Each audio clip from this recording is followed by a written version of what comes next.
Bahkan kita nggak bisa ngebedain antara khilaf fikih dengan bid'ah.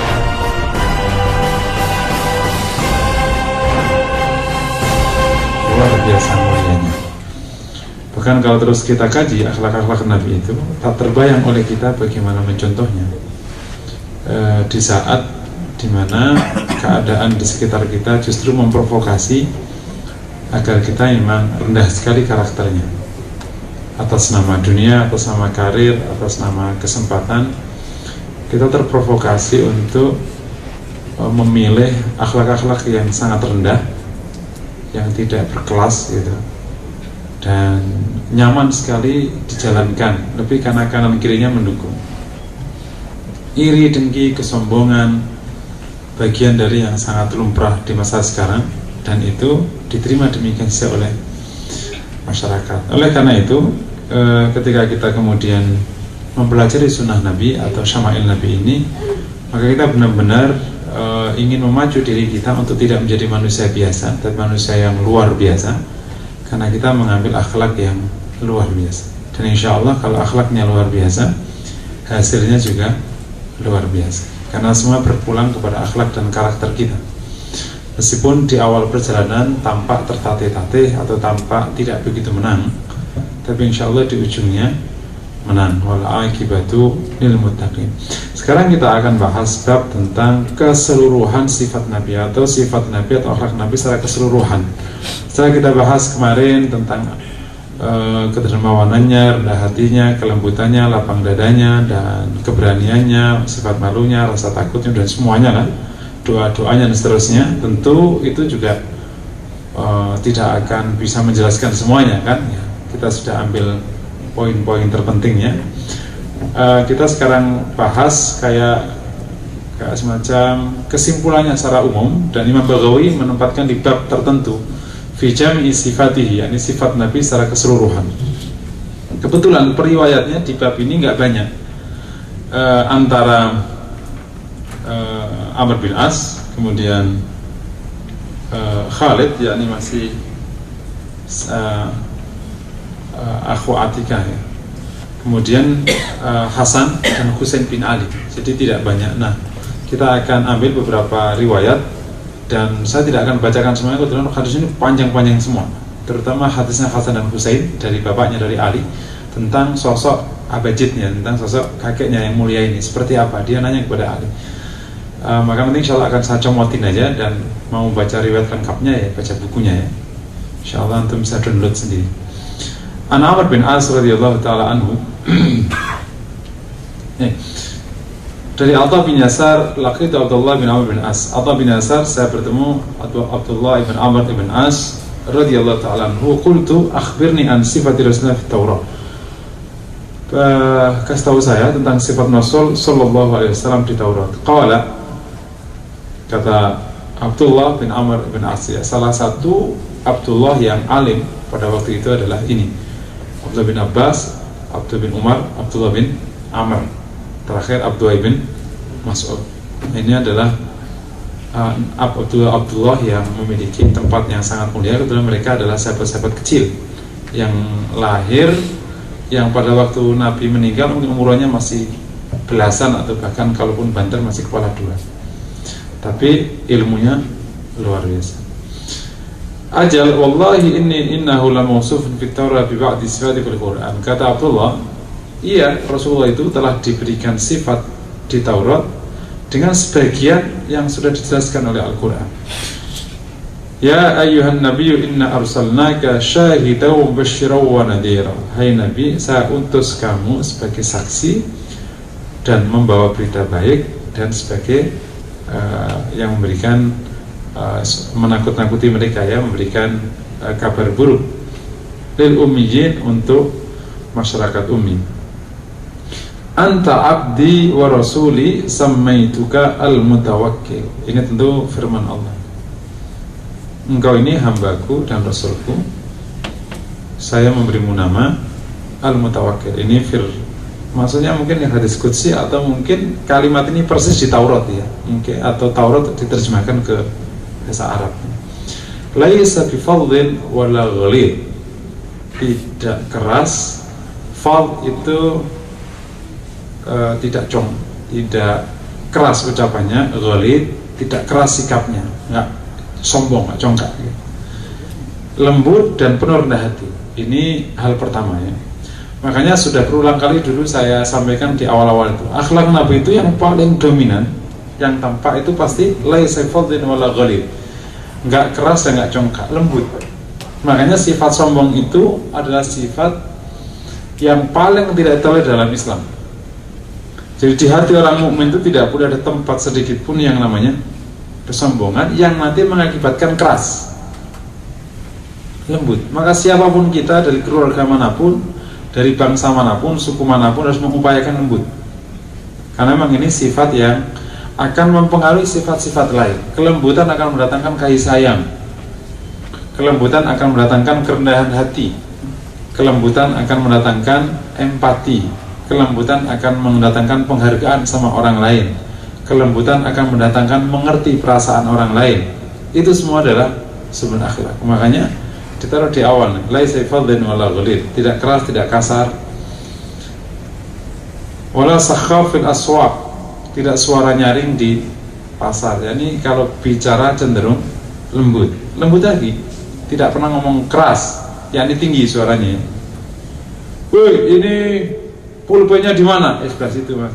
Padahal itu semeter. Enggak. Jadi ngomongnya lembut.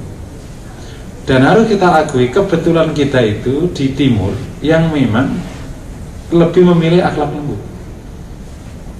Jadi kalau misalnya tampak orang keras, kasar, ngomong kasar itu menang, itu dia menang di luar karena akan ditinggalkan orang.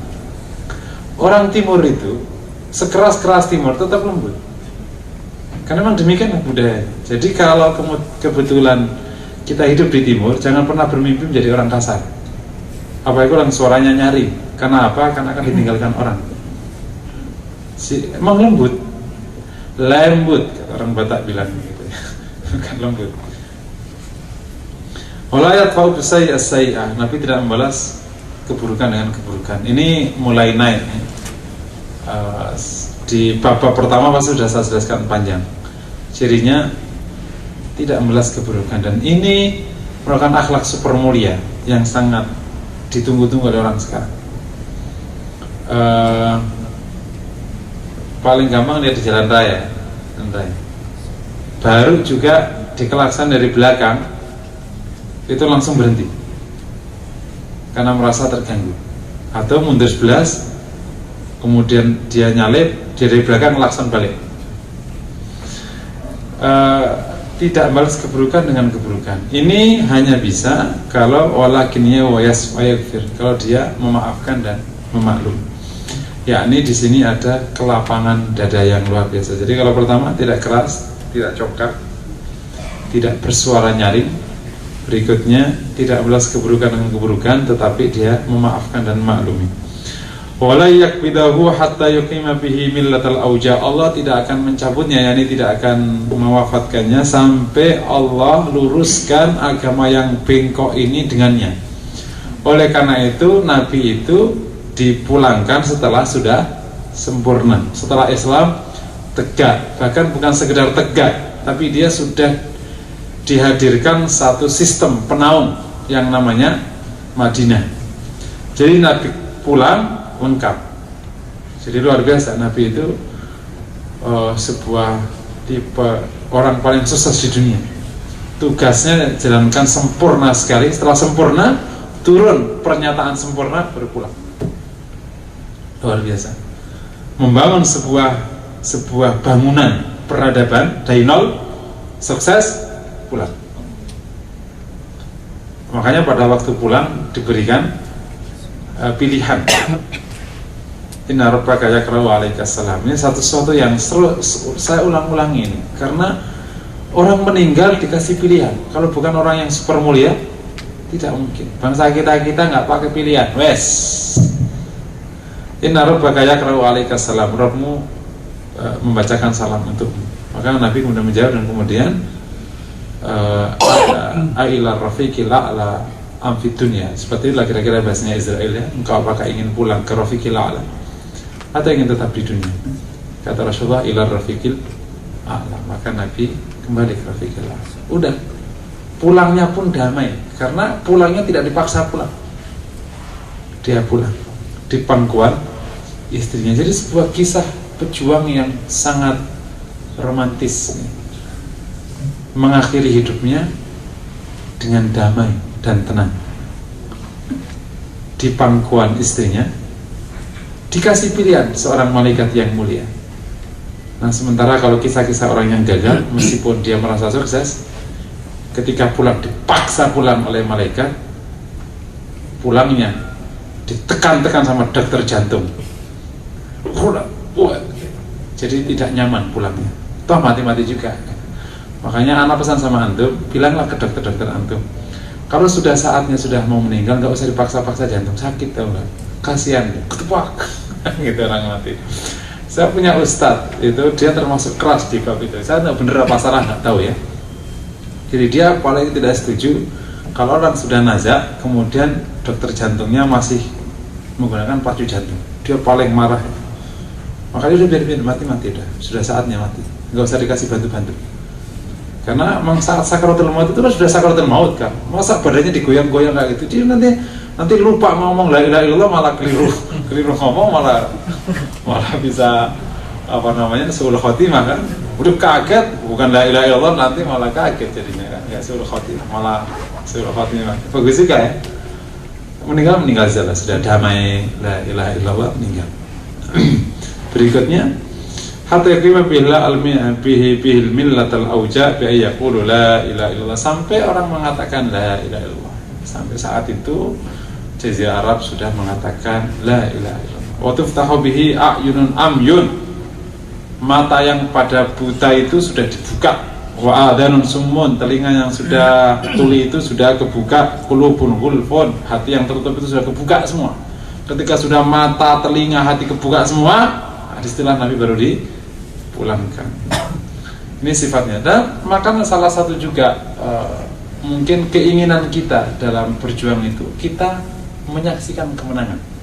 Itu salah satu hal yang sahagianya diimpikan seorang mukmin, karena Rasul menyaksikan kemenangannya. Kalau Allah ingin adab kaum, maka bangsanya diadab, nabinya masih ada. Tapi nabinya, kaumnya nggak diadab, karena Nabi meninggalkan mereka dalam keadaan sudah muslim, bukan sedang muslim, dalam keadaan menang. Nah, salah satu hal yang bagikan bagi orang mukmin penerus Nabi adalah menyaksikan kemenangan. Jadi pada waktu dia pulang, dia telah menyaksikan kerja kerasnya.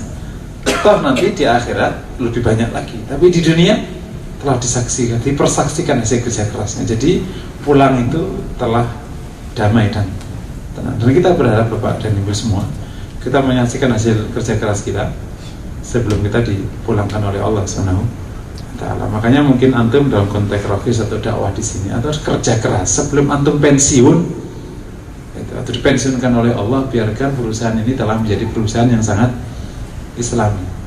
Oleh karena itu jangan tidur, lagi ngantuk. Nah, ngaji tidur, kemudian dakwah, wis tak kenal. Sungguh ya. Ini antum perlu belajar dari anak perusahaan antum, salah satu anak perusahaan di sini. Alhamdulillah mulai per 2010 target-target dakwah tercapai, karena program dakwah telah menjadi bagian dari strategi perusahaan. Yang itu sudah saya sampaikan antum rapat pertengahan tahun yang lalu. Ukuran paling gampang mengukur dakwah perusahaan itu sukses adalah ketika dakwah telah diadopsi menjadi strategi perusahaan. Antum saya istirahat, itu sudah strategi perusahaan kan? Kalau sudah jadi strategi perusahaan itu, meskipun rohis dibubarin, antum nggak pusing. Karena telah menjadi strategi perusahaan. Nanti SDM-nya akhirnya bisa istirahat. Karena insya Allah kalau orang-orang sudah baik, nggak perlu dia apa-apain, jujur, profesional, pada melek, ngantuan gitu kan, misalnya gitu. Dan seterusnya, apa hubungannya ngandungannya ya. Sungguh gitu. Jadi ya, rohis atau apa, rohis ya, perlu kerja keras agar dakwah perusahaan menjadi strategi perusahaan. Karena udah kalau strategi perusahaan itu pasti sudah akan banyak kemudahan, baik dari sudut waktu, dari sudut dukungan finansial, dukungan kebijakan, baik dari sudut apa nanti strategi-strategi perusahaan, mereka akan sesuaikan dengan urusan Jadi antum nggak akan kesulitan makan uang antum di perusahaan karena antum nggak khawatir ini syubhat atau haram, semuanya halal. Jadi antum tenang makannya, tenang gitu, lahap makannya. Karena antum nggak bimbang dengan uang yang antum bawa pulang ke, karena perusahaan telah mengadopsi dakwah menjadi strategi perusahaan. Dan antum berhak mendapatkannya, yang kerja antum. Dan yang membeli produknya ya juga orang muslim. Jadi sebenarnya kalau menggunakan bahasa itu, berhak konsumen ini juga berhak meminta jaminan bahwa produk yang ia keluarkan itu halal, prosesnya halal, sehingga kita juga menggunakannya juga tenang. Dan ini perlu kejagaan sebelum kita pensiun, antum pensiun atau dipensiunkan oleh Allah, antum ingin saksikan perusahaan yang antum tekuni ini telah memberikan berita baik, ya. Bunga-bunga dakwah berkembang pesat di perusahaan ini. Amin Allahumma amin. Berikutnya, sebagaimana saya sampaikan di depan, saya akan cuplek beberapa kalimat-kalimat yang ditanyakan Hasan atau Husain kepada abahnya, kepada Ali bin Abi Thalib, tentang abajidnya, tentang Rasulullah Shallallahu Alaihi Wasallam. Kayak apa? Salah satunya,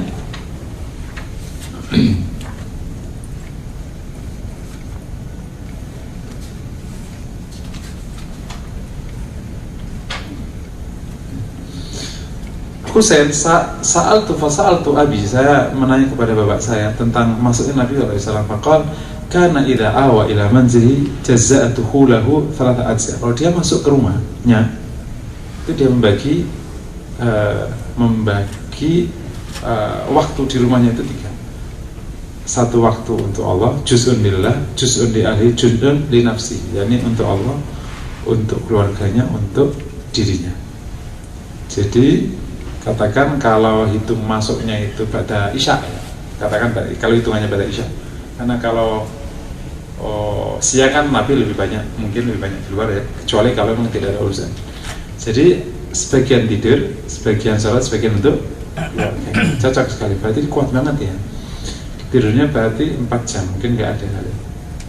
Itu yang selalu saya katakan, hebatnya Nabi itu, semua orang yang terlibat dengan Nabi dapat haknya.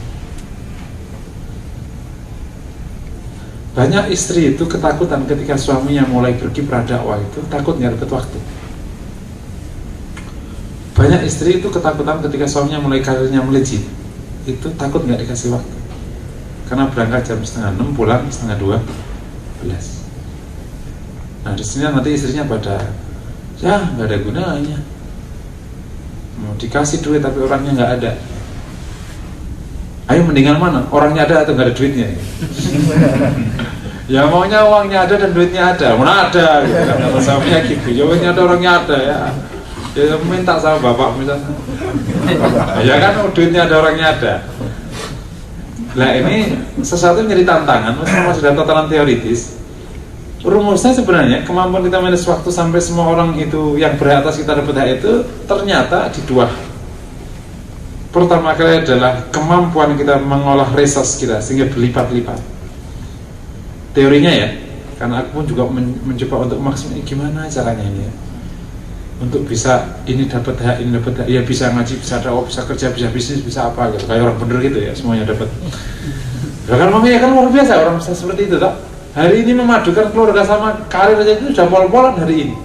Lagi kan ada dakwah, ada karir.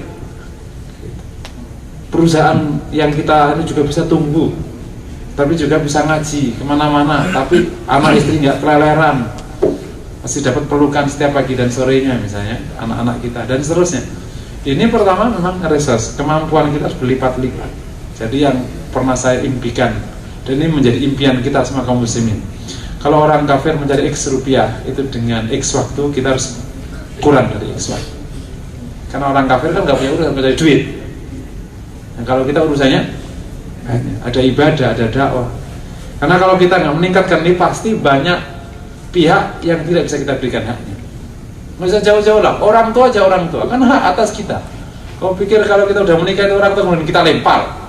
Kan enggak, pasti berhak atas kita, kita kunjungin. Nah silaturahim ke orang tua itu kan bagian hak orang tua atas diri kita. Sekarang kita silaturahim ke orang tuanya berapa kali dalam setahun?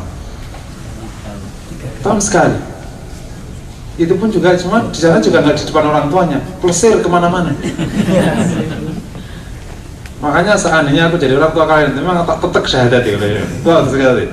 Ya kita ambil sebuah kesepakatan. Kamu boleh kerja di Jakarta dan boleh menikah sama dia. Berapa kali kau kunjung ke rumah?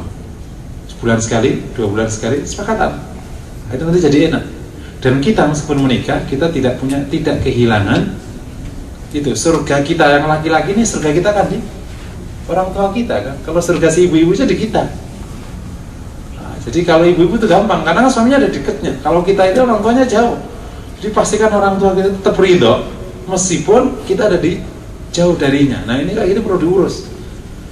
Kalau kita nggak urus kayak gini nanti banyak pihak yang memiliki hak atas kita dan kita tidak sanggup menjalankannya, memberikannya. Jadi akhirnya hidup kita ya kurang sukses lah, kira-kira kayak gitu. Sukses ya duit tok.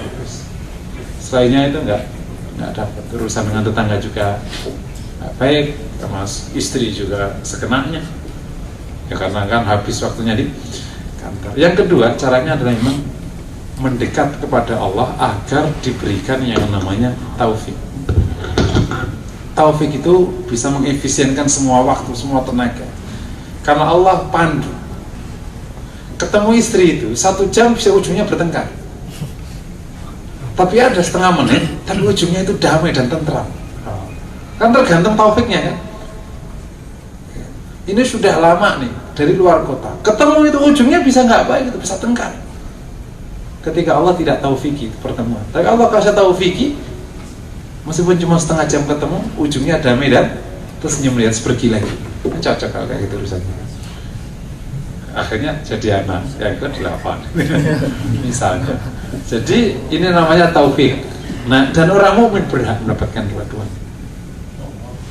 Taufik dari Allah dan juga berhak meningkat resas dirinya itu. Karena memang saya coba lihat apa rahasia para sahabat dan ulama salaf itu kok demikian besar itu karyanya. Nggak ada jalan kecuali. Dan ini rumus ini yang punya orang mukmin. Orang kafir nggak. Antum ketemu motivasi dimanapun nggak akan ketemu. Ada melipat gandakan kekuatan otak, nggak ngelipat-ngelipat tetap aja cuma 1%. Nggak. Karena itu memang itu kuasa Allah. Yang berhak punya itu orang mukmin. Sungguh orang mukmin berhak. Karena kalau tidak menggunakan sentuhan yang maha kuasa, otak nggak akan bisa naik persentasi yang kita gunakan. Cuma 1%. Sampai hari ini 1%. Kalau survei rata-rata lah, ada yang mengatakan cuma 0,001%, tergantung lah. Ya surveinya macam-macam itu. Katakan kita menggunakan angka konservatif 1%. Untuk bisa naik 2% itu kan, kalau upaya kita, nggak ketemu. Kita mau ke training 1000 kali, itu ada training melipat gandakan otak, training kekuatan apalan macam, nggak akan ketemu. Tapi kalau kemudian kita mendekat kepada Allah dan macam-macam, itu insya Allah akan berlipat sendiri itu. Ngaji sekali ngaji langsung bisa, langsung ngajar besok. Gitu, berkah. Ngajinya lama, ilmunya nggak nambah-nambah, nggak berkah ngajinya. Berkah kayak gitu. Anu ngaji udah berapa puluh tahun di sini. Gak tahu kan itu apa ustadznya nggak berkah atau apa muridnya nggak berkah. Itu salah satu contoh-contoh kan. Ketika ilmu orang butuh sekian menit untuk tahu ya, kita cuma beberapa menit. Dari mana? Dari Allah. Dan orang mukmin berhak mendapatkannya karena kita percaya padanya dan kita menghamba padanya, kita menyembah padanya. Orang kafir nggak berhak. Dia itu kan dapat itunya apa itu si istidraj ya, diumbul-umbulkan sama apa dikasih boleh nanti semua habis diadab selesai. Oke ya, Nabi membagi waktunya demikian. Nah yang menarik itu juz'an baina bainan nas. Yang untuk dirinya itu dipakai untuk dirinya dan untuk orang lain. Dirinya sedikit sekali. Yang untuk dirinya itu. Jadi yang dikurangi bukan keluarganya, Pak.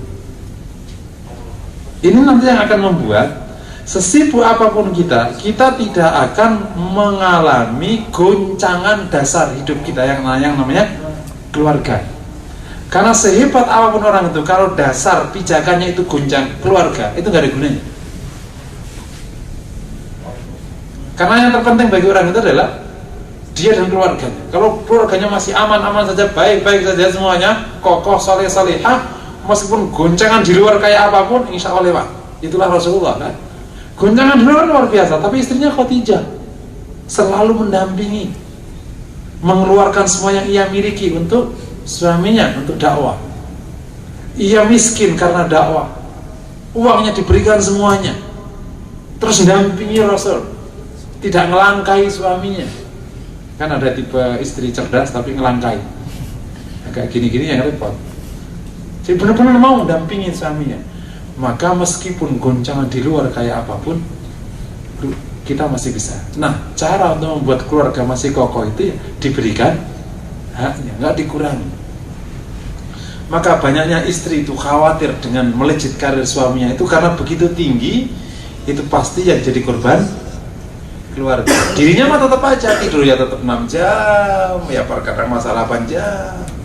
Makan ya tetap segitu waktunya, ya makan masih ngobrol lama. Siapa yang dikurangi? Pertemuan dengan anaknya, pertemuan dengan istrinya, dikurangi semua. Maka ketemu sehelo saja. Dek, gimana baik-baik saja ya, lagi ya gitu. Nah kayak gini ini sudah banyak contoh kasus di Jakarta di mana anak akhirnya membenci orang tuanya. Saya ada kasus sedikit kemarin di sekolah mahal ya di Cibubur. Kebetulan salah satu gurunya itu adalah tim saya di Formula Hati. Dia mendapati seorang anak SMP kelas 2 atau berapa itu menjual semua barang-barang orang tuanya dengan harga murah, dan dia bangga mengatakannya. Kalau istirahat gitu, teman-temannya diajak ke rumahnya, diajak makan pesta, semua apa saja di rumah dikeluarkan, dikasihin, dan setelah itu dia jual, mau beli TV-nya. Ada TV yang apa namanya, yang datar itu apa itu? Plasma itu dijual 1 juta, padahal dijual 9 in, apalagi dijual 500.000, gitu kan? Maka kemudian ketika ditanya kenapa kau jual, aku ingin hukum bapak. Kan dia meninggalkan aku tuh kan karena ingin punya ini semua kan, aku jualin. Ketika kemudian didampingi sama guru BP-nya, aku benci banget sama kedua orang tuaku karena dia mengurus diri ya tidak pernah mengurus aku. Dan sampai hari ini kebencian itu masih belum hilang sampai hari ini.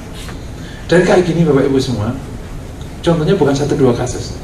Saya ketemu seorang konsultan pendidikan di salah satu sekolah mahal di Cinere.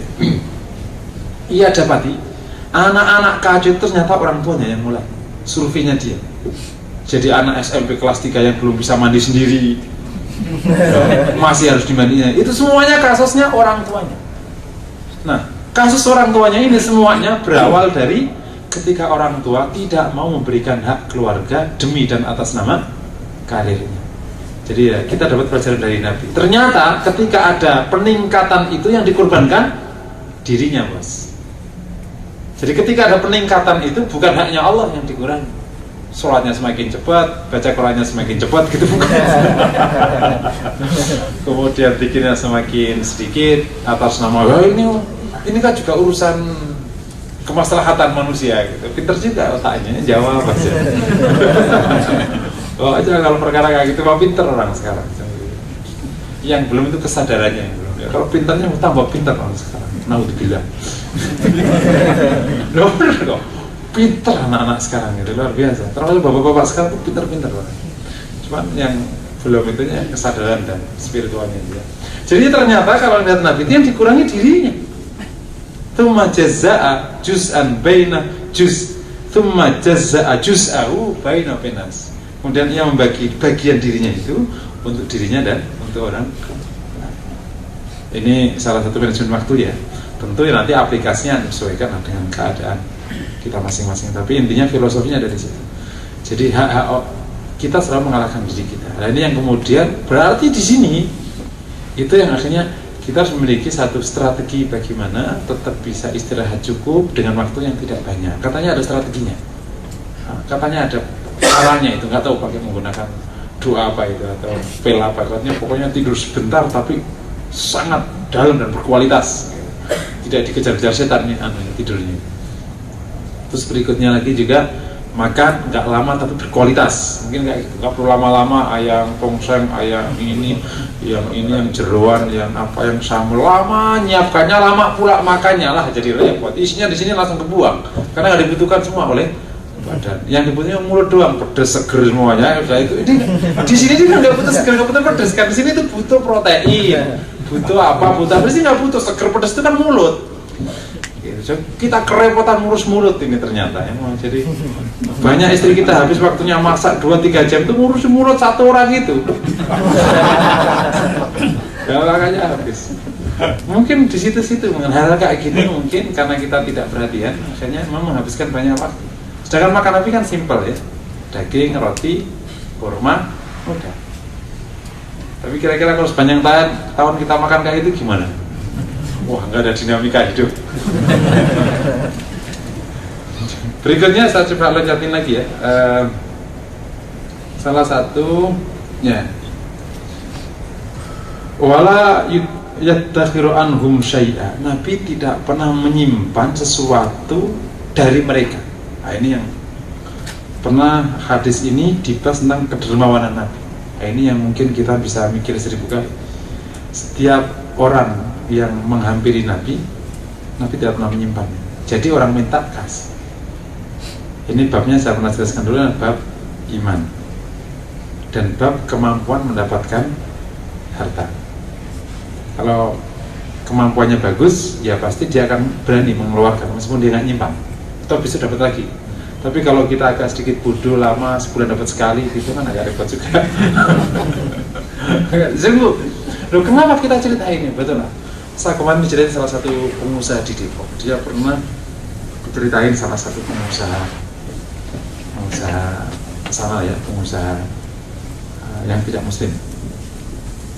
Ternyata perusahaan itu kan sudah menggurita kemana-mana. Wah, kemana semua sudah ada. Dan yang cukup menarik adalah si perusahaan ini menguasai tanah perkebunan dari Sabang sampai ujung Riau. Jadi ada puluhan atau ratusan juta hektar di satu perusahaan. Lah kok bisa? Itu pernah dia pengusaha ini sampai mau menangis lebih. Kok ini kok bukan orang muslim yang ambil? Ini orang muslim yang bodoh atau yang terlalu pintar? Itu kan ada dua kemungkinan, atau dua-duanya. Ini yang kayak gini ini perlu kita coba harus pikirkan, karena memang banyak kepentingan kaum muslim yang tidak bisa terpenuhi, lebih karena memang kita di bab situ belum piawai. Tapi insya Allah kalau pembicaraan ini terus dibicarakan, minimal suatu saat kita sadar, atau mungkin anak cucu kita sadar bab ini. Sebagaimana sadarnya para pengusaha muslim di Malaysia, akhirnya kan bisa mengejar ketertinggalan. Itu kan mengejarnya kan juga baru. Sekitar tahun 80-an lah kalau nggak salah ya. Dulu sebelumnya kan juga tertinggal jauh. Tapi karena terus ini disampaikan terus, ada kesadaran dari para pengusaha muslim, makanya ngejar ketertinggalan. Dan sekarang udah mirip. Semacam itulah kira-kira. Jadi itu bisa ini, kalau akhlak ini bisa kita dengan kalau kita punya kemampuan itu yang kedua tentu imannya ya kuat. Kalau itu ya pasti bunuh diri lah. Kan kalau kemudian tidak menyimpan tapi kemudian kita lelet dapatnya bulanan, tahunan gitu kan juga repot. Berikutnya Nabi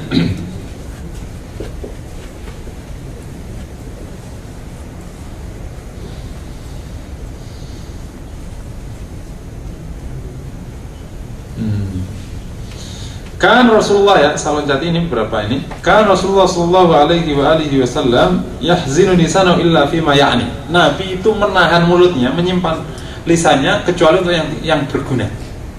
Jadi salah satu ciri atau akhlak karakter orang mukmin itu, anak dicontohkan sama Nabi adalah menjaga lisan. Setiap dia bicara selalu bermakna, meskipun itu bercanda. Nah, jadi kalau kita bisa punya profil kayak gini, nanti kalau kita bercanda ditunggu sama orang-orang, karena bercandanya itu bermakna, bukan menyakiti, bukan menghambur-hamburkan kalimat. Ketika kita usul, itu tahu usul kita berbobot. Jadi pasti ditunggu. Ketika kita memberikan masukan-masukan berbobot, tidak ngawur. Dan ketika kita berbincang, meskipun di tempat yang sangat katakan biasa, bukan tempat-tempat yang sangat kayak ilmu kayak gini, tetap dia mengukur bobot-bobot. Dia tidak sembarangan mengatakan sesuatu. Nah, kalau kita punya profil kayak gini, saya yakin justru semakin tinggi derajat kita dan martabat kita. Ini akhlak Nabi. Berikutnya, wa yu'allifuhum wa la yunafirhum. Nabi itu mencoba bisa mengambil hati mereka, taklif, lembut pada mereka, yakni bisa menjinakkan mereka dan tidak membuat lari mereka. Ini salah satu catatan terutama bagi para dai sekarang ini. Jangan pernah kita merasa bangga sekedar kita mengatakan ini benar, ini salah, ini sunnah, ini bid'ah, atau mereka kabur, nggak ada gunanya, tau? Karena sekedar mengatakan benar tapi orang tidak menerimanya itu tidak berdakwah. Anda sedang bicara keilmuan itu. Karena dakwah itu kan bagaimana apa yang kita bawa itu bisa diterima sama mereka. Maka di sini ada taklif. Bagaimana mereka bisa menerima? Maka perlu cara, strategi, perlu dan tidak membuat lari. Dan bahkan ketika kita ingin bicara tidak membuat lari itu, terkadang kita harus menerima kesalahan mereka. Seperti yang dicontohkan Nabi ketika seorang sahabat bicara pada waktu sholat. Itu kan kesalahan. Ketika seorang yang takbir sebelum dia ruko, itu kan kesalahan. Ketika seorang badui pipis di masjid, ketika itu menerima kesalahan. Ketika ada sahabatnya yang dibawa oleh sahabat lain minum khamr, Nabi tidak mengusirnya, diterima tetap dan didoakan baik. Itu bahkan salah satu konsekuensi agar kita bisa menjinakkan mereka, kita menerima kesalahannya. Menerima bukan berarti membiarkan. Jadi salah satu hal yang harus dicatat oleh kita semua, terutama yang bergumul dengan dakwah atau mungkin apapun yang namanya hubungan dengan seorang manusia, pastikan di sini nih, di dada kita ada ruang untuk menerima kekurangan orang lain. Jangan pernah ditutup ruang itu. Dan kita selalu mengatakan semua orang selain kita harus berbuat benar dan harus baik sama saya. Ketika dia tidak baik sama saya dan tidak berbuat benar, maka aku tidak menerima dia. Kalau kita punya sikap kayak gitu, lupakanlah persahabatan. Salah satu catatan terberat bagi komunitas baik, kenapa sering pecah? Sementara komunitas preman itu jarang pecahnya. Kenapa? Karena komunitas preman itu dia tahu bahwa temannya preman. Jadi kalau dia jahat biasa. Ya toh? Ketika ada temannya kemudian kurang sedikit, nggak apa-apa, namanya juga dia preman, nggak apa-apa. Kalau komunitas baik, dia tahu, dia sadar ini temannya saleh, tapi dia lupa orang saleh itu bukan malaikat.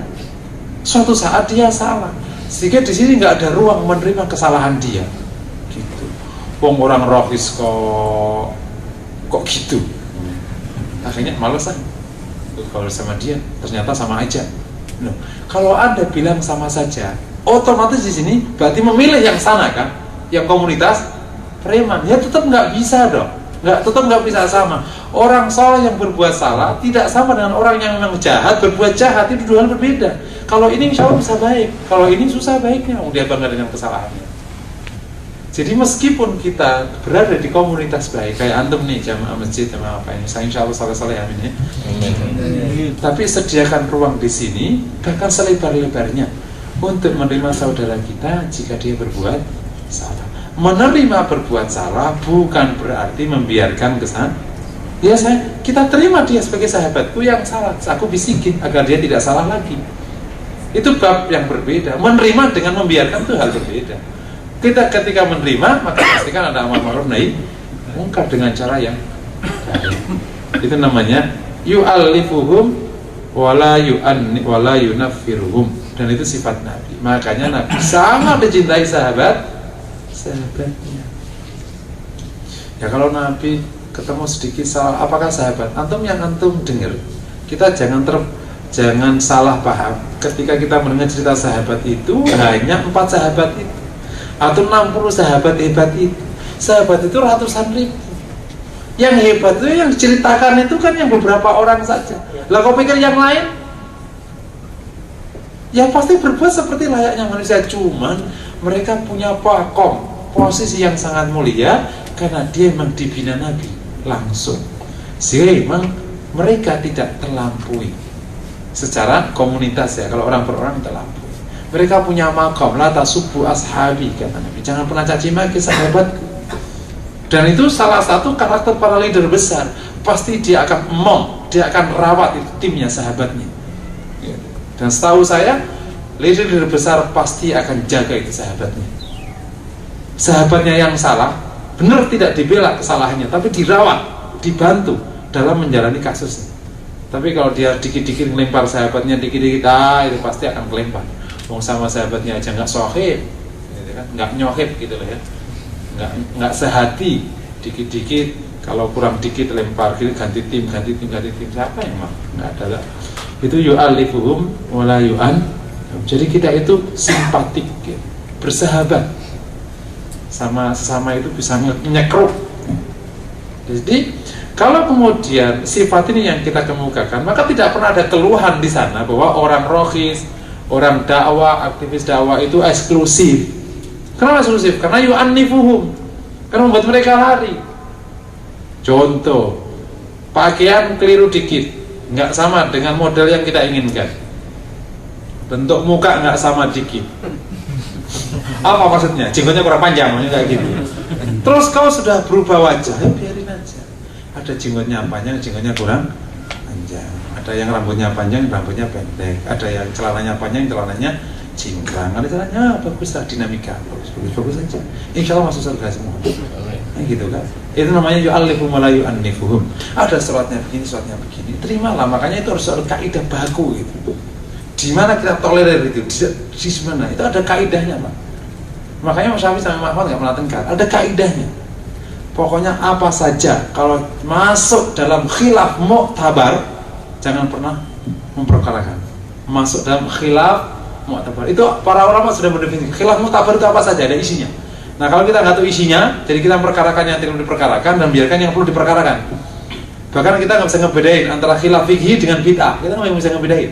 Itu ada bedanya tadi. Kunut itu khilaf fikhi. Terus apa lagi itu yang orang Betawi, si fidyah itu khilaf fikih. Itu bukan bid'ah, itu khilaf fikih. Itu kan kita sering mengatakan itu bid'ah. Beda kalau khilaf fikih, kita harus lapang dadanya.